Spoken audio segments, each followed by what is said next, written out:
This is a blood histology tutorial presented by the SchrDbb with reference Atlas of Histology with Function and Clinical Correlation by Dongmei Cui. So here we're going to visualize blood cells. Generally, you need to know that the blood cells are going to be divided into two. You have the lymphoblast proliferative cells and you have the myeloblast proliferative cells. Now, the myeloblasts are going to produce the erythrocytes, the platelets, and then the granulocytes or the leukocyte and the granulocyte. While the lymphoblast proliferation is going to produce the monocytes and the leukocyte and the lymphocyte. Now, the erythrocytes. So generally, the general introduction that you have to know is that the erythrocyte produces hemoglobin that is going to be used in the transportation of oxygen from the lungs into the tissues. Now you have generally the amount of erythrocytes in the blood is going to be ranging from 4 million to 10 million cells per microliters. And then the hemoglobin of blood is going to range from 12 to 16 grams per deciliters. Now, and the hematocrit, generally the formula for hematocrit is 3. So hemoglobin is equal to 3 times the hematocrit. So a patient has a hemoglobin of 12, generally have hematocrit of, so hematocrit is instead 3 times hemoglobin level. So generally, a patient has a hematocrit of 15 grams per deciliter. He has a hemoglobin level of 15 grams per deciliter. It's going to have a hematocrit of 45%. So generally, that's that. Okay. The next is the platelets. The platelet level is going to be also called the thrombocyte. Usually, the platelet level will vary from 200 to 400,000 cells per microliter. Now, for the leukocytes, the level usually vary from 4,500 or 4,000 to 10,000 cells per microliter. And generally, the leukocytes is going to be divided into two, which are the granulocytes and the agranulocytes. The granulocytes are divided into the neutrophils, the eosinophils, and the basophils, while the agranulocytes are generally divided into the lymphocytes and the monocytes. The monocytes are the lymphocytes are the second most common cells of the leukocytes, and then they constitute 25 to 33% of leukocytes. They are divided into two: the B lymphocytes, which are precursors of, which are derived into plasma cells, and then we have the T lymphocytes, which are going to be divided into the cytotoxic T cells and the helper T cells, and also the suppressor T cells. Now, the monocytes are mostly involved with macrophaging, and when they constitute 3 to 7% of cells. And now, when they enter into the different cell tissues, they are going to produce macrophages. And then the macrophages of the liver are called Kupffer cells. Macrophages of the central nervous system are called microglial cells. Macrophages of the bone are called osteoclasts, and then others are going to be antigen presenting cells called dendritic cells. Now, we also have Langerhans cells inside the lungs, which are also macrophages, and Langerhans cells inside the skin.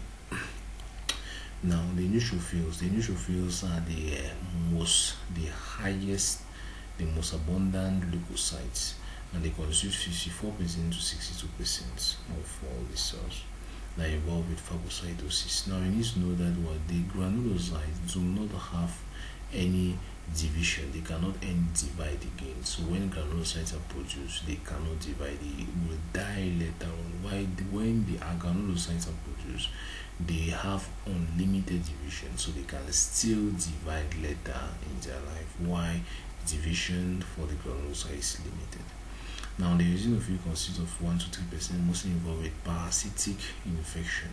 So they are going to control parasitic infection.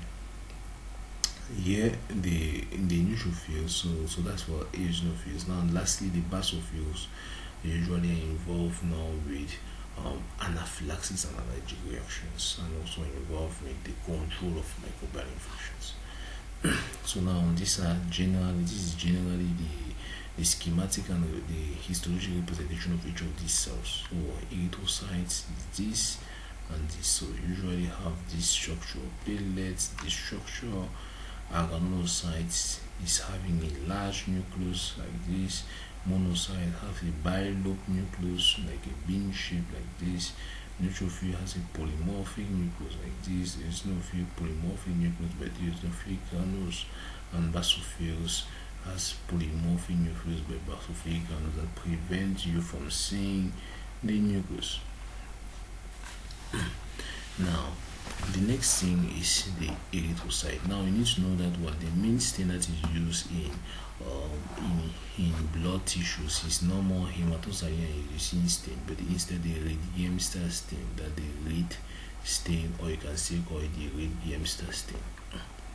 Now you need to know that the erythrocyte is usually biconcave in shape, so that's why they have a peripheral eosinophilic color, and then a central pallor. So a central pallor arises from the fact that the center of the longitudinal section of the eosinophil is much more smaller in dimension than the periphery of the longitudinal section of the erythrocytes. So that's why you have the central pallor here on the Gamster stain. Now the next one is the thrombocytes. So the thrombocytes, how do they resemble? So they are just this. So this is the schematic representation. This is the histological representation. You can see multiple granules of platelets inside inside this, as you can see there. Now we have so that is in the formation of the platelets. We have the removal of the nucleus. Now you need to know that if there is absence, the platelets has mainly two types of granules. You have the alpha granules and then you have the beta granules. So the alpha granules, so these are the two main types of granules which are involved, and they play a role in aggregation and adhesion of the platelets in blood coagulation. So if there is absence of the alpha granules, you have a disease called the great platelet syndrome, and if there is absence of the delta granules, so there are alpha and delta granules. If there is absence of delta granules, then it is going to be a storage pool deficiency. Now, the clinical correlation of red blood cells is sickle cell anemia. So in sickle cell anemia, it is just an autosomal recessive disorder where you have autosomal recessive disorder where you have replacement of valine, so it's replacement of glutamic acid on the position 6 by valine on the hemoglobin, on the alpha chain of hemoglobin. So when you have that replacement, it now makes the cell to become sickle shape when there is oxygen deficiency of blood. So that is, so you can, when you see it on the histology section, you're going to see some sickle shaped cells. You also have irregular red blood cells also present here. And you may have also some normal red blood cells. Usually this test can be called a sickling test after placing the cells inside a period of hypoxia with the vaseline. Now the next one, this is a scanning electron microscopy. So the scanning electron microscopy here is going to visualize, is going to help you to see the surface of the blood cells. So the erythrocyte here, you can see this is the cross section of erythrocytes. So the erythrocyte in this section has a center like that, but now in the longitudinal section you see that it's biconvex. As you can see here, this is the endothelial cells here of the small capillaries, as you can see here. Now this is now a transmission electron micrograph, so to visualize the cross section. So you can see the platelets and you see multiple erythrocytes here. This is the capillary endothelial cell again. Now the leukocytes, so we start with the granulocytes. So now we have the lymphocytes. So the lymphocytes, so you have a very large nucleus here, and then you need to know that when the nucleus of the lymphocyte are less basophilic because they are mostly made up of, they are more pale compared to other neutrophils. Why? Because they consume more of euchromatin fibers, so the nucleus is going to be much more pale.